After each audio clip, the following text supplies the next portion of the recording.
Ladies first. നമസ്കാരം. ഞങ്ങളുടെ 17ാമത്തെ എപ്പിസോഡാണ്. ഒരു നീണ്ട ഇടവേളയ്ക്ക് ശേഷം ഏകദേശം 50 ദിവസമായിട്ടുണ്ടല്ലേ ചേട്ടായി? നമ്മുടെ നോമ്പ് 50 ദിവസമാണ്. 50 ദിവസത്തെ ഇടവേളയ്ക്ക് ശേഷമാണ് ഞങ്ങൾ രണ്ടുപേരും ഒന്നിച്ചുള്ള ഒരു ഫേസ്ബുക്ക് ലൈവ്. കാരണം നോമ്പായിരുന്നു മെയിൻ റീസൺ. രണ്ടാമതായിട്ട് ആ നോമ്പ് കാലത്ത് ഒരുപാട് പ്രോഗ്രാം ചേട്ടായിക്കുണ്ടായിരുന്നു. യാത്രകളിലായിരുന്നു ചേട്ടായി. ഞങ്ങൾ രണ്ടുപേരും തമ്മിൽ പരസ്പരം കണ്ടുമുട്ടിയ ദിവസങ്ങൾ വളരെ കുറവായിരുന്നു. ഒന്നിച്ചിരുന്ന ദിവസങ്ങൾ വളരെ കുറവായിരുന്നു. അതുകൊണ്ടായിരുന്നു ഒന്ന് രണ്ട് കാര്യങ്ങൾ നിങ്ങളുടെ ശ്രദ്ധയിൽപ്പെടുത്തുവാനായിട്ടാണ് ഞങ്ങൾ ഈ FB ലൈവിൽ വന്നിരിക്കുന്നത്. ഏകദേശം നമ്മുടെ ശരീരത്തെ കീറി മുറിച്ച് നോക്കുവാണെങ്കിൽ 96% ഒരു പട്ടിയനെയോ പൂച്ചേനെയോ കുതിരേനെയോ കാലിനെ കീറി മുറിച്ച് നോക്കുകയാണെങ്കിൽ ഏകദേശം ഒരേപോലെ കാണാൻ പറ്റും. മനസ്സിലായില്ല. 96% മൃഗത്തിന്റെ അകത്തുള്ളതും മനുഷ്യന്റെ അകത്തുള്ളതും ഒരേ സാധനങ്ങളാണ്. ഒരേപോലെ തന്നെയാണ്. എല്ലാ ശരീരഭാഗങ്ങളും ഒരേപോലെയാണ്. മൃഗങ്ങളുടെയും തമ്മിൽ വ്യത്യാസം.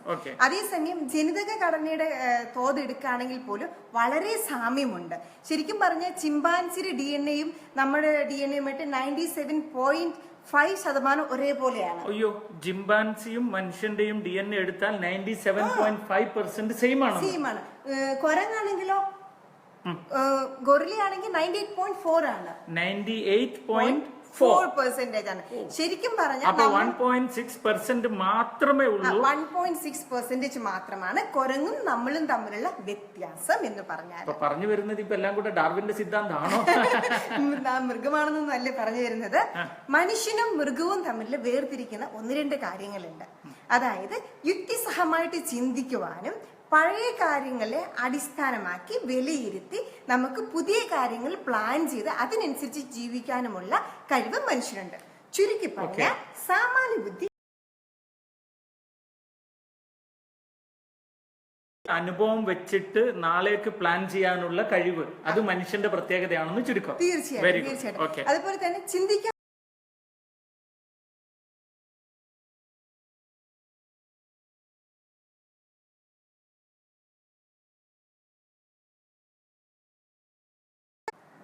അതുപോലെ തന്നെ ചിന്തിക്കാനുള്ള ശേഷി മനുഷ്യനിലാണ്. മൃഗങ്ങൾ ചിന്തിക്കത്തില്ല. ചിന്തിക്കുന്നതിന് പകരം പ്രതികരിക്കുക മാത്രമാണ് ചെയ്യുന്നത്. അതാണ് ഉദ്ദേശിക്കുന്നത്. അപ്പൊ എന്തുകൊണ്ട് ഞാനിപ്പോ ഇത് പറഞ്ഞു എന്ന് വെച്ചാല്, പലപ്പോഴും നമ്മൾ ഇപ്പോഴത്തെ സമൂഹത്തിൽ പലപ്പോഴും മൃഗങ്ങളായിട്ടാണ് നമ്മൾ പെരുമാറുന്നത്. നമ്മളുടെ കുട്ടികള്, നമ്മുടെ മക്കള്, കൂട്ടുകാര് ഒക്കെ മൃഗങ്ങളെ പോലെ എന്ന് പറയണം, മൃഗങ്ങളായിട്ടെന്ന് പറയല്ലേ. മൃഗങ്ങളെ പോലെയാണ്. അതെ, തീർച്ചയായിട്ടും. Sorry, thank you. മൃഗങ്ങളെ പോലെയാണ് പെരുമാറുന്നത്. അതായത് ഇന്നിപ്പോ ഞങ്ങളിപ്പോ റൈറ്റപ്പ് ഇട്ടപ്പോ തന്നെ ഞങ്ങൾ ഇട്ടിരുന്നു, നമ്മുടെ കൊച്ചു കേരളത്തിൽ നടന്ന ദൈവത്തിന്റെ സ്വന്തം നാട്ടിൽ നടന്ന 1-2 അനുഭവങ്ങൾ. അതായത് ഒരു കുട്ടി, ഒരു എഞ്ചിനീയറിംഗ് പഠിക്കുന്ന സ്റ്റുഡന്റ് ആണെന്ന് തോന്നുന്നു, ഒരു കൊച്ചാണ്. അമ്മയ്ക്ക് പാലില് മയക്കുമരുന്ന് കൊടുത്ത് മയക്കി കിടത്തിയിട്ട് അമ്മ പോലും അറിയാതെ അമ്മേനെ ലൈംഗികമായി പീഡിപ്പിച്ചിരുന്നു എന്നുള്ള കാര്യമാണ്. എന്നിട്ട് ആ അമ്മ ഗർഭിണിയാകുന്നു. അമ്മയ്ക്കറിയില്ല അതിന് ആരാണ് ഉത്തരവാദിയെന്ന്. എന്നിട്ട് കൗണ്ടാണ് അതിന്റെ കാരണക്കാരൻ എന്നുള്ളത്.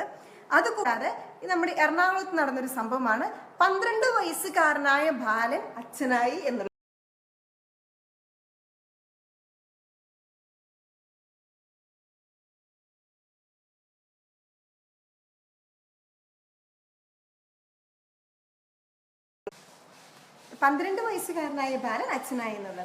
അതുപോലെ തന്നെയാണ് ആലപ്പുഴ മുഹമ്മയിലാണെന്ന് തോന്നുന്നു, ഞാൻ ഫേസ്ബുക്കിലാണോ വാട്സപ്പിലാണോ ഓർക്കുന്നില്ല, അത് പത്രത്തിലാണോ ഓർക്കുന്നില്ല, ഒരു റൈറ്റപ്പ് വന്നിരുന്നു. കണ്ടത് അമ്മൂമ്മ, അതായത് മുത്തശ്ശിയും കൊച്ചുമകനും തമ്മിൽ രാത്രിയിലെ സെക്ഷുവലായിട്ടുള്ള ഒരു റിലേഷൻഷിപ്പ്. ഇതൊക്കെ ശരിക്കും പറഞ്ഞ് ഇത്തരത്തിലുള്ള ഇതൊക്കെ വായിക്കുമ്പോൾ നമുക്ക് നാണം തോന്നും, പറയുവാൻ അറപ്പ് തോന്നും, വെറുപ്പ് തോന്നും. സ്വയം ലജ്ജിക്കുന്ന തരത്തിലുള്ള ഒരുപാട് വൈകൃതങ്ങളായ പെരുമാറ്റങ്ങളാണ് കൂടുതൽ സാക്ഷരതയുള്ള നമ്മുടെ നാട്ടിൽ തന്നെ ഇത് സംഭവിക്കും. ഏറ്റവും കൂടുതൽ മതപ്രഭാഷണങ്ങൾ നടക്കുന്ന നമ്മുടെ നാട്ടിൽ തന്നെ ഇത് സംഭവിക്കുന്നു എന്ന് ഓർക്കുമ്പോഴാണ് മനസ്സിന്റെ വേദന. നാണക്കേട് തോന്നുക. എന്തുകൊണ്ടാണ് ചേട്ടാ ഇത് സംഭവിക്കുന്നത്? ഭാര്യ ഭർത്താക്കൾ, അതായത് അപ്പനും അമ്മയും തമ്മിലുള്ള പ്രശ്നങ്ങളാണോ, കുടുംബത്തിന്റെ അരക്ഷിതാവസ്ഥയാണോ, അതോ സമൂഹമാണോ, വിദ്യാഭ്യാസ നിലവാരമാണോ, രാഷ്ട്രീയമാണോ, കൂട്ടുകാരാണോ, എന്താണ് ഇപ്പോഴത്തെ ടെക്നോളജിയാണോ, എന്താണ് നമ്മുടെ മക്കളെ ഇത്തരത്തിലോട്ട് വഴിതെറ്റിക്കുന്നതിനുള്ള മെയിൻ കാരണം? നമുക്ക് അതിന്റെ സൊല്യൂഷൻ കണ്ടെത്തിയേ പറ്റുള്ളൂ. ഇപ്പോ ജിജി ചോദിക്കുകയും ചെയ്തു, അതിന്റെ ഉത്തരവും ജിജി ഇൻഡയറക്റ്റ് ആയിട്ട് പറഞ്ഞു എന്നുള്ളതാ സത്യം. മനസ്സിലായിട്ടില്ല. ഓക്കെ, പറയാം.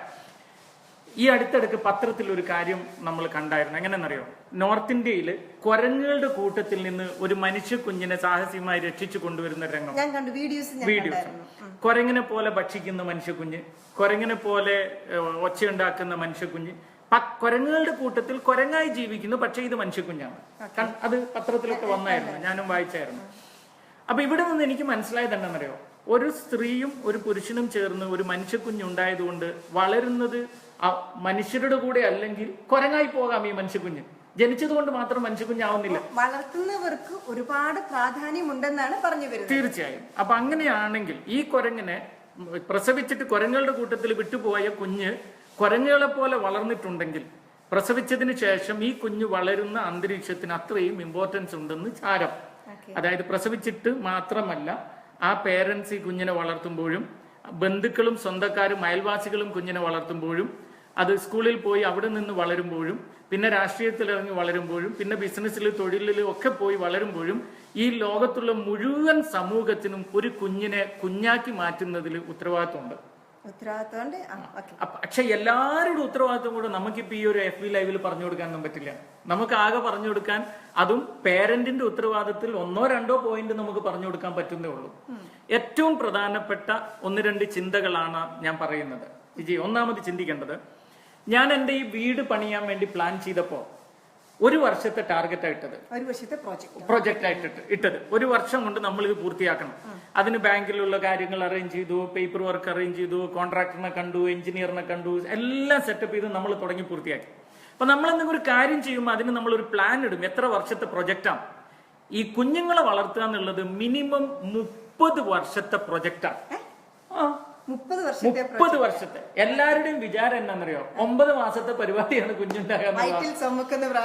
അത്രേ ഉള്ളൂ എന്നൊരു ധാരണയുണ്ട്. അതായത് കല്യാണം കഴിച്ചു, കൂടെ കിടന്നു, കുഞ്ഞു വയറ്റിലായി, പിന്നെ അതിനെ പ്രസവിച്ചു കഴിഞ്ഞാൽ ഉത്തരവാദിത്വം തീർന്നു എന്നൊരു തോന്നലാണ്. എന്നാൽ ഈ കുഞ്ഞിനെ വളർത്തുക എന്ന പ്രൊജക്ട് അത് ഒരു 30 ഇയേഴ്സ് പ്രൊജക്റ്റാണ്.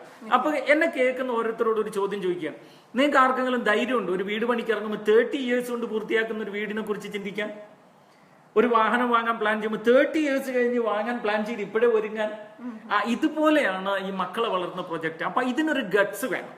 ഈ ഗട്ട്സ് ഇല്ലാത്തവർ ഈ പണിക്കേ പോരുതെന്നേ ഞാൻ പറയുള്ളൂ. അപ്പൊ ഇതൊരു വലിയ പ്രൊജക്റ്റ് ആണെന്ന് കണ്ടു വേണം ഇതിലേക്ക് ഇറങ്ങാൻ. ആദ്യം ഈ പ്രൊജക്റ്റിലെ ഏറ്റവും പേരൻസിന് ഏറ്റവും ആവശ്യമുള്ള ഒരു സാധനത്തിന്റെ പേര് ഇംഗ്ലീഷിൽ പറഞ്ഞ പേഷ്യൻസ് എന്ന് പറയും. മലയാളത്തിൽ ക്ഷമ എന്ന് പറഞ്ഞു പോവരുത്. അതിന് നമ്മൾ പറയേണ്ട പേര് നിദാനം. എന്താ ഒന്നും കൂടെ? ഈ പൊറുമ. ക്ഷമ എന്ന് പറഞ്ഞ ഒരു തെറ്റങ്ങ് ക്ഷമിച്ചു വിടലല്ല, പേഷ്യൻസ്. നിരന്തരമായി നമ്മൾ കാണിക്കേണ്ട ഒരു പേഷ്യൻസ്. അതിനെങ്ങനെ മലയാളത്തിൽ പറയുന്നു? ഇപ്പൊ ഫോർഗീവ് എന്ന ഇംഗ്ലീഷ് വാക്കിന് ക്ഷമ എന്ന് മലയാളം ഇട്ടാൽ തെറ്റില്ല. പക്ഷെ പേഷ്യൻസിന് എന്താ മലയാളം ഇടണ്ടേ? ആ ഒരു ബുദ്ധിമുട്ട് എനിക്കും ഉണ്ട് അത് ചിന്തിക്കുമ്പോൾ. ഏതായാലും ഈ പേഷ്യൻസ് ആണ് ഏറ്റവും ആവശ്യമുണ്ട്. എന്താണ് ഈ പേഷ്യൻസ് എന്നതിനെ കുറിച്ച് ചില കാര്യം പറയാം. ആദ്യം ശ്രദ്ധിച്ച് കേൾക്കണേ. ആദ്യം ഓരോ അപ്പനും അമ്മയും മക്കൾക്ക് കൊടുക്കേണ്ടത് ഡിസിപ്ലിനാണ്. ഡിസിപ്ലിൻ എന്ന് പറയുമ്പോൾ നമ്മൾ മലയാളത്തിൽ എന്താ പറയാ? അച്ചടക്കം. അച്ചടക്കമാണ് കുഞ്ഞുങ്ങളെ ശീലിപ്പിക്കേണ്ടത്. ഈ അച്ചടക്കം ശീലിപ്പിക്കണമെങ്കിൽ ഒത്തിരി പേഷ്യൻസ്, ക്ഷമ അപ്പനും അമ്മയ്ക്കും ഉണ്ടാവണം. എന്താണ് അച്ചടക്കം എന്ന് ഞാനിപ്പോ ഒരു ഉദാഹരണം വെച്ച് പറഞ്ഞുതരാം. എവിടെ മുതൽ അച്ചടക്കം തുടങ്ങണമെന്നും പറയാം. ഒരു ഭാര്യയും ഭർത്താവുമായി 2 പേർ ഒന്നിച്ച് വന്ന് കുഞ്ഞുണ്ടാകണമെന്ന് പ്ലാൻ ചെയ്യുമ്പോഴേ നമ്മളിൽ തന്നെ ഒരു അച്ചടക്കം വേണം. ഉദാഹരണത്തിന് ഞാൻ ഇച്ചിരി ബീറും കുടിച്ച് നേരെ വീട്ടിൽ വന്ന് നിന്റെ കൂടെ കെട്ടിപ്പിടിച്ച് കിടന്നുറങ്ങിയിട്ട് അതിലൊരു കുഞ്ഞുണ്ടായാൽ അച്ചടക്കമില്ലാത്ത കുഞ്ഞാണത്. അപ്പൊ ആ പ്ലാനിങ്ങിന്റെ മുമ്പ് പോലും നമ്മൾ ഇരുന്നൊന്ന് പ്രാർത്ഥിക്കാൻ പറ്റണം. നമ്മളൊരു കുഞ്ഞിനെ ഗർഭം ധരിക്കുന്നതിന് മുന്നേ തന്നെ നമ്മൾ പ്രീ പ്ലാൻഡ് ആയിട്ട് ഒരുങ്ങി വേണം. അത് ലോകത്തിലുള്ള എല്ലാ മതങ്ങളും ഒരേപോലെ പഠിപ്പിക്കുന്ന കാര്യമാണ്. ഒരുക്കവും പ്രാർത്ഥന. അവിടെ തന്നെ നമ്മൾ അച്ചടക്കം തുടങ്ങാം. പിന്നീട് ഈ വയറ്റിൽ കുഞ്ഞ് ആയി കഴിഞ്ഞാൽ അച്ചടക്കം എന്ന് പറഞ്ഞാൽ നമ്മളുടെ അച്ചടക്കമുണ്ട്. ഭക്ഷണത്തിലുള്ള ക്രമീകരണം, വ്യായാമത്തിലുള്ള ക്രമീകരണം, കുഞ്ഞിന് വയറ്റിലുള്ള കുഞ്ഞിന് സൗകര്യം കൊടുക്കാനുള്ള ഒരുപാട് ക്രമീകരണം അവിടുന്ന് നമ്മൾ തുടങ്ങണം എന്നുള്ളതാണ്. അത് കഴിഞ്ഞ് ജനിച്ചു കഴിഞ്ഞ കുഞ്ഞിന് നമ്മൾ അച്ചടക്കം കൊടുക്കുന്ന ഒരു ഉദാഹരണം പറയാൻ ഞാൻ. ആദ്യം തന്നെ നമ്മൾ വെർബലി പറയുന്നൊന്നും കൊച്ചിന് മനസ്സിലാവില്ല. അതുകൊണ്ട് ആക്ഷൻ കൊണ്ട് വേണം കൊച്ചിനെ കുറെ കാര്യങ്ങൾ പഠിപ്പിക്കാൻ. സഹിഷ്ണുത ഇവിടെ ഒരാൾ എഴുതി കാണിച്ചു തന്നു. Thank you so much Thomas Mathew. Thomas മാത്യുവിന് ഒത്തിരി താങ്ക്സ് ഉണ്ട്. സഹിഷ്ണുത, അതാണ് പേഷ്യൻസ്. സഹിഷ്ണുത, അതാണ് മാതാപിതാക്കൾക്ക് ഏറ്റവും ആദ്യം വേണ്ടത്. Thank you so much once again. അപ്പൊ നമ്മൾ തിരിച്ച് സബ്ജക്റ്റിലേക്ക് തന്നെ വരുന്നു. കുഞ്ഞ് ഇപ്പൊ ഒരു ഉദാഹരണത്തിന് ഒരു 9 മാസമുള്ള കുഞ്ഞ്, നമ്മുടെ അഡോണനെ എടുക്കാം. 9 മാസത്തിൽ കുഞ്ഞിങ്ങനെ കമന്ന് കിടന്ന് നീന്തുന്ന പ്രായം. നമ്മളൊരു സ്ഥലത്ത് എലിവിഷം വെച്ചിട്ടുണ്ടെന്ന് ഞാൻ. കുഞ്ഞ് എലിവിഷം കാണുമ്പോൾ അത് പതുക്കെ പോയി മാന്തി കുഞ്ഞ് കടിക്കുന്നുള്ള ഉറപ്പാണ്.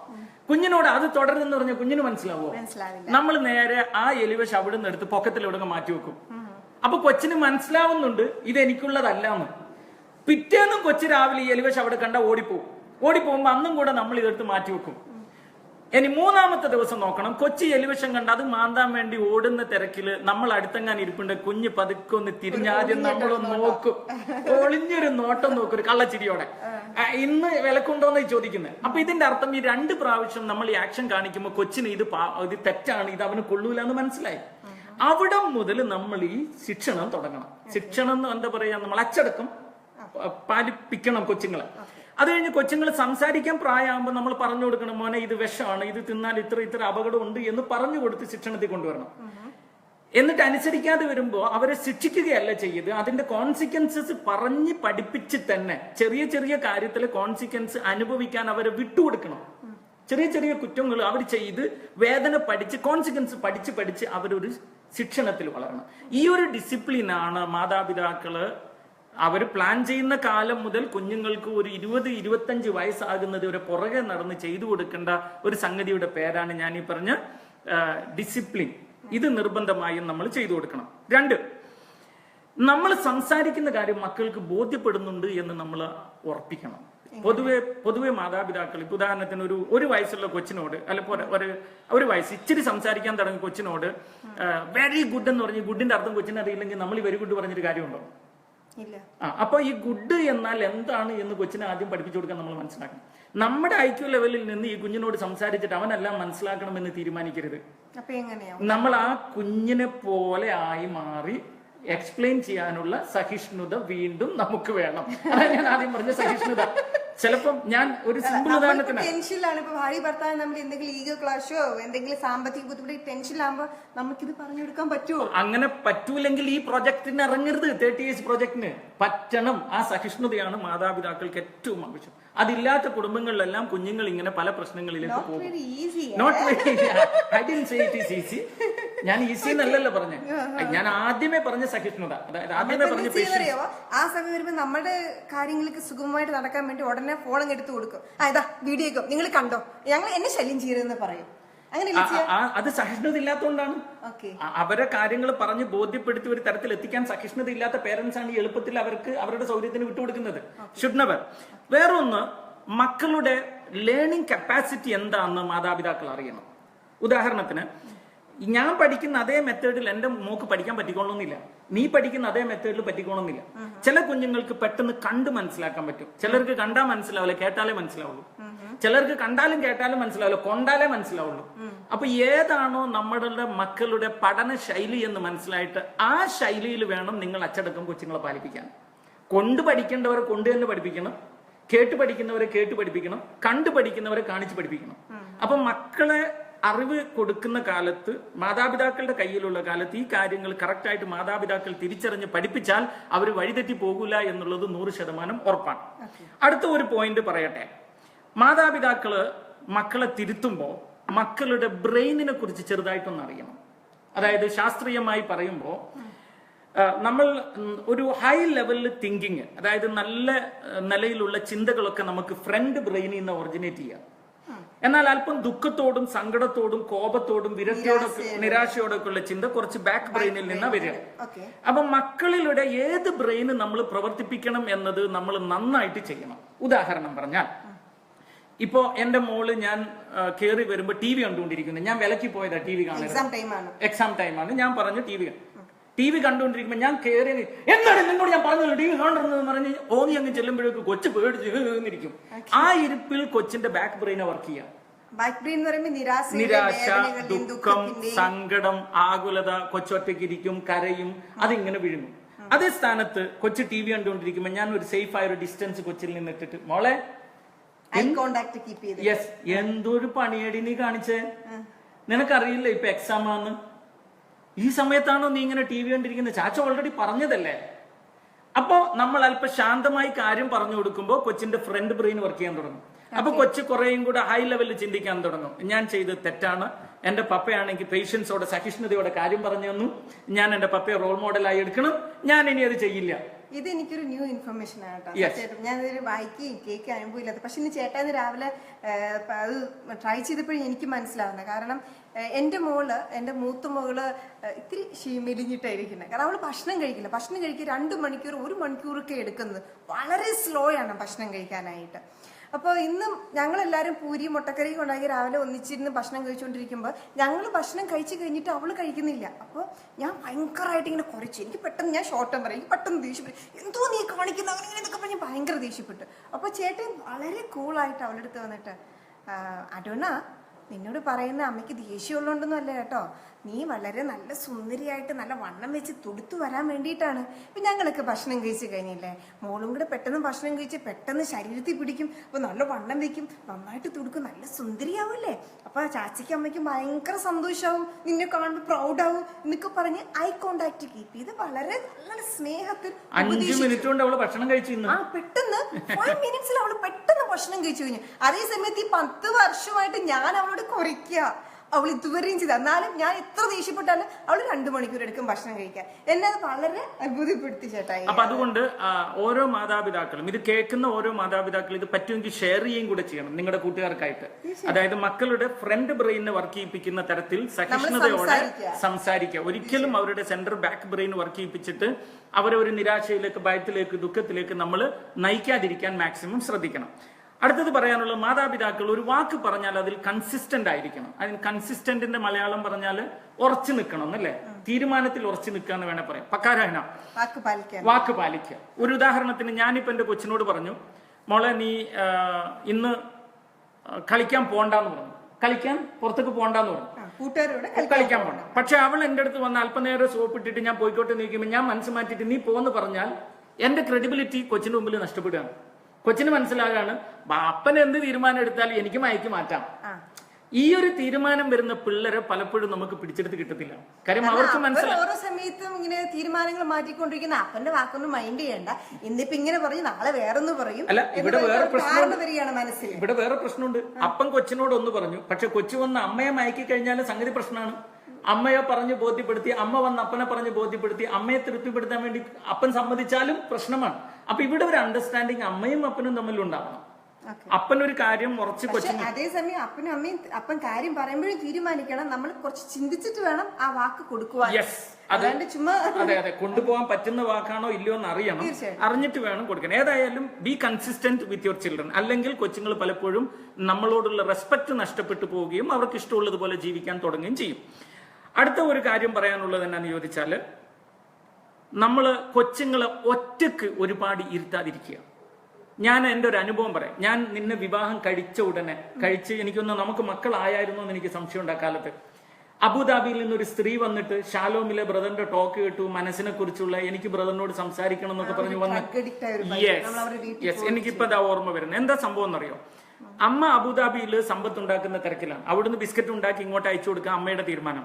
അപ്പൻ ലണ്ടനിലാണ്, അവിടുന്ന് ബിസ്ക്കറ്റ് ഉണ്ടാക്കിയിട്ട് ഇങ്ങോട്ട് അയച്ചു കൊടുക്കുക. ഇവിടെ ഗ്രാൻഡ് പേരൻസ് നിന്നിട്ട് ഈ കാലിത്തീറ്റ മേടിക്കും. കാലിത്തീറ്റ എന്ന് പറഞ്ഞാല് കോംപ്ലാൻ, ബൂസ്റ്റ്, അത് ഇതൊക്കെ ഉദാഹരണം മേടിച്ചിട്ട് ഈ ഗ്രാൻഡ് പേരൻസ് ആണ് ഈ കൊച്ചിനെ ഇങ്ങനെ വളർത്തി വലുതാക്കുന്നത്. അപ്പൊ ഗ്രാൻഡ് പേരൻസ് നോക്കുമ്പോ ഇവർ ഭയങ്കര ഹൈഫൈ ആണ്, വലിയ കുടുംബമാണ്, പരിസരത്തുള്ളവർക്ക് പാവങ്ങളാണ്. അതുകൊണ്ട് ഈ കൊച്ചിന് വേറെ കൂട്ടുകാരായിട്ടൊന്നും മിംഗ്ലിപ്പിക്കില്ല. അപ്പൊ ഈ പുറമേ നിന്ന് വരുന്ന ജങ്ക് ഫുഡും കഴിച്ച് ടിവിയുടെ മുമ്പിൽ കുഞ്ഞുനാളിരിക്കും. അത് കഴിഞ്ഞ് പിന്നെ അവിടുന്ന് ലാപ്ടോപ്പും ഇതൊക്കെ കൊണ്ടുകൊടുത്തപ്പോ ഇതിന്റെ പുറകെയായി കൊച്ച്. അപ്പനും അമ്മയും വലിയ ഗമയായി, എന്റെ കൊച്ചുമോന് ലാപ്ടോപ്പ് അറിയാം, അങ്ങനെയാണ് ഇങ്ങനെയാണെന്ന് ഗ്രാൻഡ് പാരന്റ്സ് പറഞ്ഞുകൊണ്ട് നടക്കും. പക്ഷെ ഇവൻ ഇതിൽ അഡിക്റ്റ് ആയി ആവശ്യമില്ലാതെ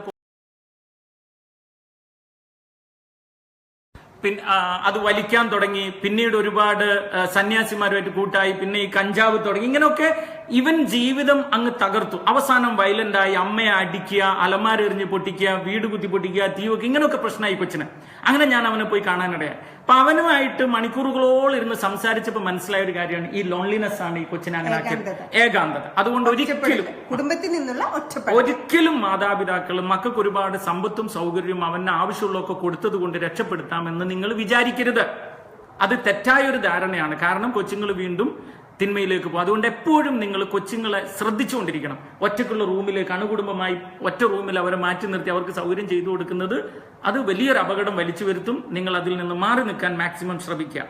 വേറെ ഒന്ന്, മക്കളോട് ഓപ്പണായിട്ട് സംസാരിക്കാൻ മാതാപിതാക്കൾക്ക് ധൈര്യം വേണം. അത് സെക്സിന്റെ കാര്യമായാലും, അത് പ്രേമത്തിന്റെ കാര്യമായാലും, പഠനത്തിന്റെ കാര്യമായാലും, ഡ്രഗ്സിന്റെ കാര്യമായാലും ഒക്കെ ഓപ്പണായി അമ്മയ്ക്ക് മോളോടും അപ്പന് മോനോടും, അല്ലെങ്കിൽ അപ്പന് മോളോടും അമ്മക്ക് മോനോടും ഒക്കെ സംസാരിക്കാനുള്ള ഒരു അവസരം കുഞ്ഞിലേ നിങ്ങൾ ക്രിയേറ്റ് ചെയ്തെടുക്കണം. അത് നിങ്ങൾക്ക് പറ്റുന്നത് എപ്പോഴാണെന്നറിയോ? ഞാൻ നേരത്തെ പറഞ്ഞ സഹിഷ്ണുതയോടെ ആ 9 മാസത്തിൽ റോൾ ചെയ്യുന്ന കൊച്ചിന്റെ കഥ പറഞ്ഞത് മുതൽ നമ്മൾ ഈ ശിക്ഷണത്തിൽ കൊച്ചുങ്ങളെ വളർത്തിയാൽ ഇതൊക്കെ തുറന്നു പറയാനുള്ള സ്വാതന്ത്ര്യം നമുക്കുണ്ടാവും. പിന്നെ ഒന്ന് പറയാനുള്ള, നമ്മൾ കൊച്ചുങ്ങളെ വിധിക്കരുത്. നമുക്കൊക്കെ എന്താണെന്നറിയാം, ഈ വിധി ഭയങ്കര ഇഷ്ടമാണ്. വിധിക്കുക, ഉദാഹരണത്തിന് ഇപ്പം എന്റെ ക്ലാസ്സിനെ കുറെ പേര് വിധിച്ചിട്ട് അവിടെ ഇങ്ങനെ തെറി എഴുതിക്കൊണ്ടിരിപ്പുണ്ട്. അവർക്കറിയില്ല ഞാൻ ആരാ, എന്നെ നേരിട്ട് കണ്ടിട്ടില്ല. അപ്പം ഇങ്ങനെ മറ്റുള്ളവർ വെറുതെ വിധിക്കുക. കണ്ട ഉടനെ നമുക്കും എല്ലാവരെയും വിധിക്കാൻ ഇഷ്ടം. പക്ഷെ നമ്മളെ ആരെങ്കിലും വിധിക്കുമ്പോൾ നമുക്കത് വേദനിക്കും, അല്ലെ? ഇപ്പൊ നീ എന്നെ ഒരു കാര്യത്തിൽ വിധിക്കുമ്പോൾ എനിക്ക് വേദനയുണ്ട്. അവര് അങ്ങനെ വേദനിക്കും. അതങ്ങനെയാണ്. നമ്മൾ ഇല്ല എന്നൊക്കെ പറഞ്ഞാൽ നമ്മുടെ ഉള്ളിൽ അയ്യോ എന്നാലും അവൻ എന്നെ അങ്ങനെ വിധിച്ചല്ലോ. ഇതുപോലെ കൊച്ച് എക്സാമിന്റെ ടൈമിൽ TV കണ്ടിരിക്കുക. അപ്പൊ നീ ഉടനെ വിധിക്കാന്ന് വിചാരിക്കും, ഈ മടിച്ച് കോതനെ കൊണ്ട് ഞാൻ തോറ്റി, എത്ര പറഞ്ഞാലും അനുസരിക്കില്ല, എന്നാ മടിച്ചടി നീ. ഇങ്ങനെ പറഞ്ഞുകൊണ്ട് കൊച്ചു നന്നാൻ പോണില്ല, TV ഓഫ് ചെയ്യാനും പോണില്ല. അവരുടെ സബ് കോൺഷ്യസ് മൈൻഡ് കയറി എന്നെ അമ്മ വിധിക്കുക, ഞാൻ ഒന്നിനും കൊള്ളില്ല എന്നുള്ള ധാരണ അവർ ഓൾറെഡി ക്രിയേറ്റ് ചെയ്യാണ്. എന്നാൽ മറിച്ച് TV കണ്ടുകൊണ്ടിരിക്കുമ്പോൾ നേരത്തെ ഞാൻ പറഞ്ഞതുപോലെ റിയലിസ്റ്റിക് ആകുക. മോളെ എക്സാമിൽ, അതായത് ഫ്രണ്ട് ബ്രെയിൻ വർക്ക് ചെയ്യുന്ന തരത്തിൽ. അപ്പൊ അവിടെ ചേട്ടാ ഇങ്ങനെ മടിച്ചുകോതിയാണെന്ന് പറഞ്ഞ് ഇറിറ്റേറ്റ് ചെയ്യിപ്പിക്കുമ്പോൾ ബാക്ക് ബ്രെയിൻ ആണ് വീണ്ടും വർക്ക് ചെയ്യുന്നത്. Very simple. അപ്പൊ അതുകൊണ്ട് നമ്മൾ ഒരിക്കലും അവരെ ജഡ്ജ് ചെയ്യരുത്, ഫാക്ട് എടുത്ത് പറയാനേ പാടും. ജഡ്ജ് ചെയ്യൽ എനിക്കും ഇഷ്ടം നിങ്ങൾക്കും ഇഷ്ടം മനുഷ്യന്റെ സ്വഭാവം. പക്ഷേ വിധിക്കുമ്പോൾ നമ്മൾ ഫാക്ട് എടുത്ത് വിധിക്കുക. This is a fact. മോളെ നീ ഇങ്ങനെ TV കണ്ട ഇത്ര മാർക്ക് ഉണ്ടാവുള്ളൂ, നീ ഇങ്ങനെ TV കാണാതിരുന്ന ഇത്ര മാർക്ക് ഉണ്ടാവും, ഇത്ര ഉണ്ടായാൽ നിനക്ക് ഭാവിയിൽ ഇന്ന ഗുണമുണ്ട്, ഇതാണെങ്കിൽ ഭാവിയിൽ ഇങ്ങനെയൊക്കെ ആയി പോകും. ചോയ്സ് കൊടുക്കുക. അതേസമയത്ത് ചോയ്സ് കൊടുക്കുമ്പോൾ കോൺസിക്വൻസസ് പഠിപ്പിക്കണം, രണ്ടും പറഞ്ഞു കൊടുക്കണം. പിന്നെ ലാസ്റ്റ് ഒന്ന് പറയാനുള്ള എന്താണെന്നറിയോ, മാതാപിതാക്കളൊന്നും റോൾ മോഡലായി മക്കൾക്ക് ഉണ്ടായിരിക്കണം. ഇത് വളരെ സിമ്പിൾ ആയിട്ട് പറഞ്ഞാൽ, ബോംബെയിൽ എന്റെ ഒരു ഫ്രണ്ട് ഉണ്ട്, പീറ്റർ എന്ന് പറഞ്ഞിട്ട്, പീറ്റർ കുര്യൻ. അദ്ദേഹത്തിന്റെ മോന് ചെമ്മീൻ കഴിക്കുന്നില്ല. അപ്പൊ ഞങ്ങൾ ഒന്നിച്ചിരുന്ന് ഭക്ഷണം കഴിക്കുമ്പോൾ ഞാൻ പറഞ്ഞു, എടാ നീ എന്താ ചെമ്മീൻ കഴിക്കാത്ത ആര്യൻ എന്ന് ചോദിച്ചപ്പോ ചെമ്മീൻ പറഞ്ഞു, എന്റെ ആര്യൻ എന്നാ അവന്റെ പേര്. ആര്യൻ പറഞ്ഞു, എന്റെ ഡാഡി കഴിക്കാറില്ല അതുകൊണ്ട് ഞാൻ കഴിക്കില്ലെന്ന്. സിമ്പിൾ. കൊച്ചിന് ഒറ്റ ലോജിക്കേ ഉള്ളൂ, എന്റെ ഡാഡി ചെമ്മീൻ കഴിക്കുന്നത് ഞാൻ കണ്ടിട്ടില്ല, so I will not eat. എനിക്കല്ലാതെ വേറെ കുഴപ്പമൊന്നും ചെമ്മീനോടില്ല. ഇത് കൊച്ചുങ്ങളുടെ ഒരു പ്രശ്നമാണ്. മിക്കവാറും my daddy is my hero, അതുകൊണ്ട് എന്റെ ഡാഡിയെ ഞാൻ ഫോളോ ചെയ്യും. My mamma is my hero, I will follow my mamma. അത് എത്രയൊക്കെ പഠിപ്പിച്ചാലും അവരുടെ ഉള്ളിൽ അങ്ങനെ ഉണ്ടാവും. അതുകൊണ്ട് റോൾ മോഡലായിട്ട് മാതാപിതാക്കൾ മാറുക എന്നുള്ളതാണ് ഇതിന്റെ ഏറ്റവും അടിസ്ഥാനം. നമ്മൾ അങ്ങോട്ടും ഇങ്ങോട്ടും കുറച്ചുകൊണ്ടിരിക്കുന്നവരാണ് പിള്ളേർ കുറച്ചുകൊണ്ടിരിക്കും, നമ്മൾ സ്നേഹിച്ചുകൊണ്ടിരിക്കുന്നവരാണ് പിള്ളേർ സ്നേഹിച്ചുകൊണ്ടിരിക്കും, നമ്മൾ അങ്ങോട്ടും ഇങ്ങോട്ട് പറ്റിച്ചുകൊണ്ടിരിക്കുന്നവരാണ് പിള്ളേർ പറ്റിച്ചുകൊണ്ടിരിക്കും, നമ്മൾ അങ്ങോട്ടും ഇങ്ങോട്ട് ബാർഗൻ ചെയ്ത് പണം ഉണ്ടാക്കുന്നവരാണെങ്കിൽ പിള്ളേർ അത് ഉണ്ടാക്കിക്കൊണ്ടിരിക്കും. Same thing. അതുകൊണ്ട് മാക്സിമം റോൾ മോഡലായി മാറാൻ നമ്മൾ ശ്രമിക്കുക. ഇങ്ങനെ 10 ടിപ്പുകളാണ് തൽക്കാലം പേരന്റിങ്ങിന് വേണ്ടി പറഞ്ഞു തന്നിരിക്കുന്നത്. ഇനി സെക്സ് എഡ്യൂക്കേഷൻ ഇൻ ഫാമിലി എന്നും പറഞ്ഞ് വേറൊരു എപ്പിസോഡ് എന്തായാലും വരും. അതിൽ നമ്മൾ ഈ പത്രവാർത്തയുമായി ബന്ധപ്പെട്ട ചില കാര്യങ്ങൾ വളരെ ഗൗരവമായിട്ട് ഡിസ്കസ് ചെയ്യുന്നതായിരിക്കും. ജിജിക്ക് എന്താ ലാസ്റ്റ് പറയാനുള്ളത്? തീർച്ചയായിട്ടും ചേട്ടായി പറഞ്ഞ ടിപ്പുകളൊക്കെ വളരെ അധികം പ്രാധാന്യം അർഹിക്കുന്നതാണ് നമ്മുടെ ജീവിതത്തിൽ. പാരന്റിങ്ങില് മാതാപിതാക്കൾ എങ്ങനെ മക്കളെ വളർത്തണം എന്നുള്ളതില് പണ്ടത്തെ നമ്മൾ ശരിക്കും പറഞ്ഞാൽ അതിൽ വേറെ 1-2 പോയിന്റ് കൂടി എനിക്കൊന്ന് ആഡ് ചെയ്യണമെന്ന് ഞാൻ ആഗ്രഹിക്കുന്നത്. അതിൽ മെയിൻ കാര്യം ഒന്ന് ഇതാണ്, നമ്മൾ ശരീരത്തെയും ബുദ്ധിയും വളരാൻ വേണ്ടി മക്കൾക്ക് ഒരുപാട് കാര്യങ്ങൾ ചെയ്തു കൊടുക്കുന്നുണ്ട് അല്ലേ? ശരീരത്തെ മെയിൻറ്റെയിൻ ചെയ്യാൻ വേണ്ടിയിട്ട് അവർക്ക് നല്ല ഫ്രൂട്ട്സ്, ചെയ്യാത്ത ഫിഷ്, എല്ലാ സാധനം മേടിച്ച് ശരീരം നമ്മൾ നന്നായിട്ട് മെയിൻറ്റെയിൻ ചെയ്യിപ്പിക്കുന്നത്. അതുപോലെ ബുദ്ധി വളർച്ചയ്ക്ക് ആവശ്യമായ കാര്യങ്ങൾ നല്ല എഡ്യൂക്കേഷനും നമ്മൾ നൽകുന്നു. അതേസമയത്ത് ഈ ബുദ്ധിയെയും ശരീരത്തെയും തമ്മിൽ നമ്മളെ ബന്ധിപ്പിക്കുന്ന ഒരു കാര്യം കൂടിയുണ്ട്, നമ്മുടെ മാനസിക തലം. അത് നമുക്ക് കാണാൻ പറ്റുന്നില്ല. ഒരുപക്ഷെ അത് വിസിബിൾ അല്ലാത്തത് കൊണ്ടായിരിക്കാം നമ്മൾ അതിന് ഇമ്പോർട്ടൻസ് കൊടുക്കാതിരിക്കുന്നത്. നമ്മൾ ശരിക്കും പറഞ്ഞ ശരീരത്തെ നിയന്ത്രിക്കുന്ന 50 തരം പ്രൊഫഷൻ ഉണ്ടെന്നാ പറയുന്നത്. കാർഡിയോളജി, ഓൺകോളജി, പിന്നെ മീൻസ് ഗൈനക്കോളജി എല്ലാം അങ്ങനെ ഏകദേശം 50 ടൈപ്പ് പ്രൊഫഷനാണ് നമ്മുടെ ഉള്ളത്. അതേസമയത്ത് മൈൻഡിനെ നിയന്ത്രിക്കുന്ന 2 പ്രൊഫഷനാണ് ഉള്ളത്, സൈക്കാട്രി ആൻഡ് സൈക്കോളജി. അപ്പോൾ പോലും നമ്മൾ മൈൻഡിനെ നമ്മൾ വീണ്ടും വളരെ വില കുറിച്ച് കാണുകയാണ് നമ്മൾ ചെയ്യുന്നത്. അപ്പൊ നമ്മൾ എന്തുകൊണ്ടാണ് സംഭവിക്കുന്നത് വെച്ചാൽ ഒരു പക്ഷേ നമ്മുടെ ശരീരം വിസിബിൾ ആയതുകൊണ്ടായിരിക്കാം നമ്മൾ ഇമ്പോർട്ടൻസ് കൊടുക്കുന്നത്. പ്രത്യേകം പറയുന്ന ഒരേ ഒരു കാര്യം എന്താണെന്ന് വെച്ചാൽ മാനസിക തലത്തിന് വളരെയധികം ഇമ്പോർട്ടൻസ് നമ്മൾ കൊടുക്കേണ്ട ആവശ്യമാണ്. എന്താണ് കുട്ടി കാണുന്നത്, എന്താണ് കുട്ടി കേൾക്കുന്നത്, എന്താണ് മറ്റുള്ളവരിൽ നിന്ന് അബ്സോർവ് ചെയ്യാൻ പറ്റുന്നത് ഒക്കെ കുട്ടികൾ അബ്സോർവ് ചെയ്യുന്നുണ്ട്. അപ്പോൾ ഏറ്റവും പ്രാധാന്യം അർഹിക്കുന്നത് എന്താണെന്ന് വെച്ചാൽ അപ്പനും അമ്മയും തമ്മിലുള്ള സ്നേഹവും സഹിഷ്ണുതയും കരുണയും ഒക്കെ മക്കൾ കണ്ടുപിടിക്കേണ്ടത് ആവശ്യമാണ്. ഇന്നത്തെ കാലഘട്ടത്തിൽ ഭയങ്കര സാമ്പത്തിക ഭദ്രത നിലനിൽക്കുന്ന, ദൈവാനുഗ്രഹം കൊണ്ട് വളരെയധികം സാമ്പത്തിക ഭദ്രതയോട് പോകുന്ന ഒരു കാലമാണ് ഇന്ന്. പണ്ടൊക്കെ ആണെങ്കിൽ ഒരു കുടുംബത്തില് 5ഉം 6ഉം മക്കള് കഷ്ടിച്ച് ഉണ്ണാനും തിന്നാനും കുടിക്കാനും ഉണ്ടായിരുന്ന ഒരു കാലഘട്ടം. അന്നൊക്കെ ആണെങ്കിൽ നമ്മൾ ഇങ്ങനെ ഇങ്ങനെ കഷ്ടപ്പെട്ട് ജീവിക്കുമ്പോൾ അവിടെ നമ്മൾ സഹിഷ്ണുത പഠിക്കുന്നു, സഹനം പഠിക്കുന്നു, നമ്മൾ വിനയം പഠിക്കുന്നു, ബഹുമാനം പഠിക്കുന്നു, ക്ഷമ പഠിക്കുന്നു, ഈ എല്ലാം പഠിക്കുന്നു. ജീവിതത്തിന്റെ മൂല്യങ്ങളൊക്കെ അന്നൊക്കെ നമ്മൾ പഠിച്ചിരുന്നു. ഇന്ന് അതൊന്നുമില്ല. ഇന്ന് എല്ലാം വിരൽ തുമ്പിലാണ്. പണ്ടൊക്കെ നമ്മുടെ വിവാഹം നടക്കുമ്പോഴൊക്കെ ആണെങ്കിൽ ഒരാഴ്ചത്തെ ആഘോഷമാണ്. അയൽപക്കക്കാരും നാട്ടുകാരും ഒന്നിച്ചുകൂടി ചേർന്ന് ആഘോഷം പോലെ പന്തല് കിട്ടുന്ന എല്ലാം ചെയ്ത്. ഇന്ന് അതൊരു വിരൽ തുമ്പിൽ ഒരു ഫോൺ കോളിൽ കാറ്ററിംഗ് സർവീസിന് കൊടുത്ത പ്രശ്നം തീർന്നു. തലേന്നല്ല മുഹൂർത്ത സമയത്ത് നാട്ടില് ബന്ധുക്കാർ ഒന്നിച്ചു കൂടിയാൽ മതി എന്നുള്ള ഇതാണ്. അതുപോലെ പണ്ടൊക്കെ ആണെങ്കിൽ നമ്മൾ വീട്ടിലൊരു സാധനം കുറവാണ്, തക്കാളി കുറവാണ്, അല്ലെങ്കിൽ കടയിൽ ഉടനെ പോയിട്ട് അടുത്ത വീട്ടിൽ നമ്മൾ മേടിച്ചു വരുന്നു. ഇന്നാണെങ്കിൽ നമുക്കൊന്ന് പോയി ചോദിക്കാൻ ദുരഭിമാനമാണ്.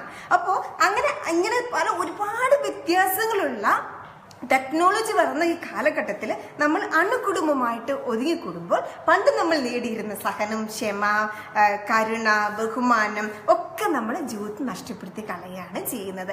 ഇത് ഒരു പക്ഷേ നമ്മുടെ ഇപ്പോഴത്തെ തലമുറയിൽ നമ്മുടെ കുട്ടികൾക്ക് അത് വളരെയധികം അവരുടെ ജീവിതത്തിൽ പെരുമാറ്റത്തിൽ കാരണമാക്കുന്നുണ്ട്. അവരെ സ്വന്തമായിട്ട് എന്താ പറയാ മൊബൈൽ ഫോണിന് അഡിക്ഷൻ ആക്കാനും, ഫോൺ മൂവിക്ക് അഡിക്ഷൻ ആക്കാനും, വീഡിയോ ഗെയിമിന് അഡിക്ഷൻ ആക്കാനൊക്കെ അവർ ഏകാന്തത മാറ്റാൻ വേണ്ടി അവർ കണ്ടെത്തുന്ന ചില വഴികളാണ്.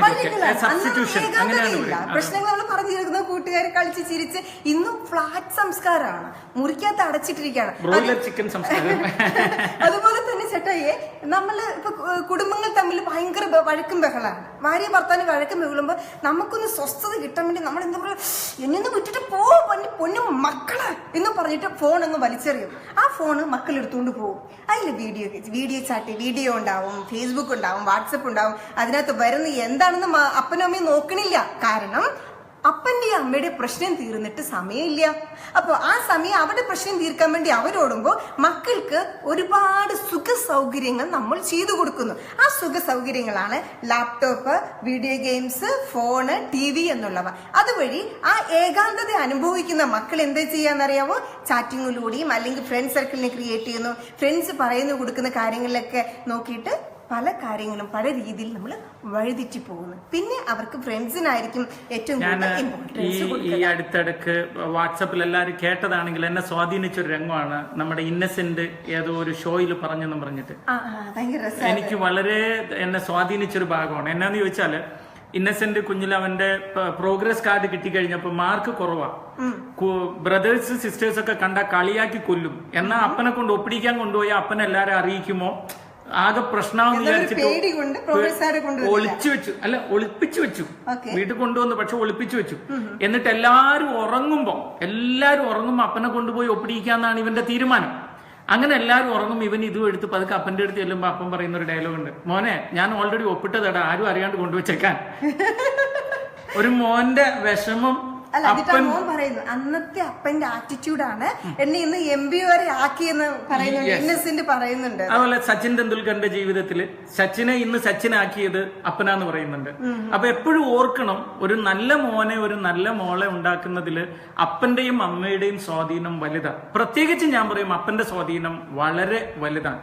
കാരണം പിള്ളേരെല്ലാം അപ്പനെ റോൾ മോഡലാക്കാൻ കുറച്ചും കൂടെ സ്പീഡായിട്ട് ചെയ്യും. അല്ല ഇന്ന് എന്താണെന്നറിയാമോ ചേട്ടായെ, ഇന്ന് എല്ലാ മാതാപിതാക്കളും ചിന്തിക്കുന്നത് ഏറ്റവും നല്ല ഉന്നത നിലവാരമുള്ള സ്കൂളുകളിൽ പഠിപ്പിച്ചു കഴിഞ്ഞാൽ, അഡ്മിഷൻ എടുത്തു കഴിഞ്ഞാൽ അവിടെ അവരെ വിട്ടു കഴിഞ്ഞാൽ അവരുടെ ബാധ്യത കഴിഞ്ഞു എന്നാണ്.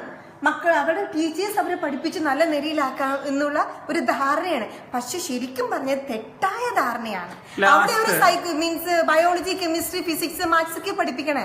ജീവിക്കണം, എങ്ങനെ ജീവിക്കണം, ജീവിത മൂല്യങ്ങൾ എന്തൊക്കെയാണെന്ന്. അറിവും ജ്ഞാനവും തമ്മിലുള്ള ഒരു വ്യത്യാസം ഇത് പറയുമ്പോൾ ഞാൻ പറയാം, നമ്മളിനിയിപ്പോ എത്രയൊക്കെ മനുഷ്യൻ ഇങ്ങനെ ഇരുന്ന് ഡിസ്കസ് ചെയ്ത് പഠിച്ച് മക്കളെ വളർത്തേണ്ട എല്ലാ തന്ത്രങ്ങളും പഠിച്ചാലും നല്ലൊരു ദൈവാവബോധം ഇല്ലാതെ മക്കൾ വളർന്നാൽ അവർ വഴിതെറ്റും എന്നത് ഉറപ്പാണ്, വിശ്വസിച്ചാലും ഇല്ലെങ്കിലും. കാരണം അൾട്ടിമേറ്റ്ലി നമ്മൾ ഈ ദൈവാവബോധം എന്നത് ശാസ്ത്രീയമല്ല, അതിന് തെളിവില്ല എന്നൊക്കെ പറഞ്ഞ് പലരും തള്ളിക്കളയുമെങ്കിലും അങ്ങനെ തള്ളിക്കളഞ്ഞ രാജ്യങ്ങളിലാണ് ഈ പ്രശ്നങ്ങൾ കൂടുതൽ. യൂറോപ്യൻ, അമേരിക്കൻ, ലാറ്റിൻ അമേരിക്കൻ രാജ്യങ്ങളിൽ ആദ്യം അതറിയണം. അതുകൊണ്ട് ഒരു ദൈവാവബോധത്തിൽ മക്കളെ വളർത്താൻ ആദ്യം നമുക്ക് പറ്റണം. എല്ലാത്തെയും സൃഷ്ടിച്ച സർവശക്തനായ ദൈവത്തിലുള്ള ബോധം മക്കൾക്കുണ്ടാവണം. അവർക്ക് എന്തെങ്കിലും ഒരു പാളിച്ച് വന്ന പോലെ അയ്യോ ദൈവമേ മനസാക്ഷി കുറയും കൂടെ മനസാക്ഷിക്ക് ഒരു ഫീലിംഗ്, മനസാക്ഷി കുറയും കൂടെ ശുദ്ധമായി എന്താ പറയാ കാത്തു സൂക്ഷിക്കാനുള്ള ഏറ്റവും നല്ല വഴി മക്കൾക്കൊരു ദൈവാവബോധം പഠിപ്പിക്കുക എന്നുള്ളത്. പക്ഷെ ഇന്ന് നമ്മൾ കാറ്റഗിസത്തിന് വിടുന്നുണ്ട്, മദ്രസയിൽ വിടുന്നുണ്ട്, അതുപോലെ തന്നെ ശാഖ SNDP ശാഖ മീറ്റിങ്ങിനൊക്കെ നമ്മൾ മക്കളെ വിടുന്നു, ഞാൻ സമ്മതിച്ചു. പക്ഷേ വൈകുന്നേരം ഒരുമിച്ചിരുന്ന് പ്രാർത്ഥിക്കുമ്പോൾ അമ്മ മക്കളെ കൊണ്ട് പ്രാർത്ഥിപ്പിക്കുകയാണ് ചെയ്യുന്നത്. പൊതുവെ അപ്പന്മാരിരിക്കാറില്ല. എന്നാൽ മക്കൾക്ക് എന്നും റോഡ് മോഡൽ അപ്പനായി മാറുന്ന ഒരു സാഹചര്യം ഉണ്ടായാൽ കുറേയും കൂടെ നന്നായിരിക്കും എന്നതിൽ ഒരു സംശയം വേണ്ട. അതുകൊണ്ട് നിർത്തുന്നതിന്റെ മുമ്പ് പറയാനുള്ളത്, ഒന്നും കൂടെ ഈ സകലത്തെയും സൃഷ്ടിച്ച ദൈവത്തെ ഒന്ന് ഓർക്കുക. ഇതിന്റെ എല്ലാം പുറകില് ശക്തനായ ഒരു ദൈവം ഉണ്ടെന്നറിയാം. ആ ദൈവത്തെ സ്നേഹിക്കാനും ദൈവത്തിന്റെ പദ്ധതികൾ തിരിച്ചറിയാനും നമ്മൾ മക്കളെ പഠിപ്പിക്കുകയും കൂടെ ചെയ്യണം. എല്ലാത്തിന്റെ കൂട്ടത്തിൽ പണ്ട് മുതലേ നമ്മള് ക്രിസ്ത്യാനികളെ കുരിശുവര അല്ലെങ്കിൽ ഹിന്ദുക്കളാണെങ്കിൽ നാമജപ അങ്ങനെയൊക്കെ പ്രാർത്ഥനകൾ ചെയ്തു വരുന്നത്. അപ്പൊ നമ്മൾ എന്ത് വൈകുന്നേരം കുടുംബത്തോട് ഒന്നിച്ച് ചിന്തിക്കുന്നു അത് നമ്മുടെ സബ് കോൺഷ്യസ് മൈൻഡിൽ ഉണ്ടാവും, ഇല്ലേ? അത് രാത്രി നമ്മുടെ ചിന്തകളിൽ ഉണ്ടാവും. നേരം വെളുക്കുമ്പോൾ ആ ദൈവാവബോധത്തോടെ നമുക്ക് എഴുന്നേക്കുവാനും നല്ല ചിന്തകൾ നമ്മുടെ ശരീരം ഊർജ്ജമായിട്ട് പുറപ്പെടുവിക്കാനും അതിനുവേണ്ടി നമ്മൾ ശ്രമിക്കുവാനും നമുക്ക് ശരീരം തന്നെ മക്കൾ TV ഓഫ് ചെയ്ത് നേരെ കിടക്കാൻ പോവാ. അതിൽ കാണുന്ന എന്താ ക്രൈം ഫയൽ, പിന്നെ കഥയല്ലത് ജീവിതം, അങ്ങനെയുള്ള നിരാശ അല്ലെങ്കിൽ വേദനിപ്പിക്കുന്ന ക്രൈം ആയിട്ടുള്ള ക്രിമിനൽ ആയിട്ടുള്ള ഓരോ കാര്യങ്ങളാണ്. ആ ചിന്തയോട് പോയി കിടന്നു കഴിഞ്ഞാൽ നേരം വെളുക്കുമ്പോഴും അത്തരത്തിലുള്ള ചിന്തകളായിരിക്കും നമ്മുടെ മനസ്സിൽ ഉടലെടുക്കുന്നത്, അല്ലേ? തീർച്ചയായും. അപ്പൊ തീർച്ചയായിട്ടും അപ്പൊ ഈ എപ്പിസോഡ് ഇവിടെ നിർത്തുന്നതിന് മുമ്പ്, ഈസ്റ്ററിന്റെ മുമ്പ് തന്നെ ഒരു എപ്പിസോഡ് ഇല്ലാത്തത് കൊണ്ട് ലോകത്തിലുള്ള എല്ലാ കൂട്ടുകാർക്കും ഹാപ്പി ഈസ്റ്റർ പറയുന്നു, അഡ്വാൻസ് ആയിട്ട്. Happy Easter.